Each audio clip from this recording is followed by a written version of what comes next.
près de l'aire taïwanaise pour avions militaires chinois, zone sud-ouest de Taïwan. Vous êtes entré dans notre zone de défense aérienne, ce qui affecte la sécurité.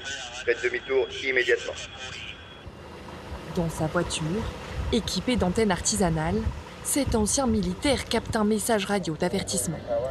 Un nouvel aéronef chinois vient de franchir la ligne médiane, une frontière maritime non officielle censée séparer Taïwan de la Chine. En 4 mois, ce Taïwanais a compté plus de 600 incursions de ce type. Nous, les citoyens, on a le droit de savoir que les appareils militaires chinois nous harcèlent en permanence.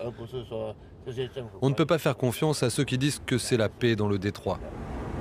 Ces derniers mois, Pékin a accentué la pression militaire et se rapproche des côtes taïwanaises, comme avec ce vol fin avril.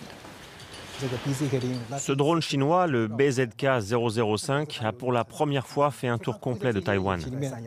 Cette semaine, lors de leurs exercices annuels, les militaires s'entraîneront à ces nouvelles menaces.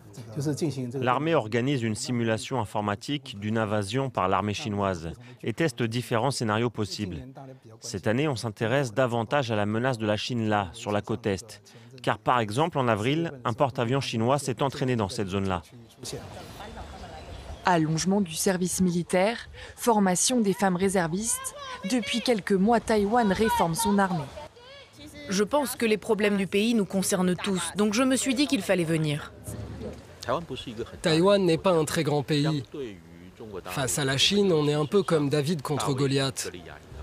Dans ce contexte, c'est extrêmement important de disposer d'une réserve militaire forte et constamment prête au combat.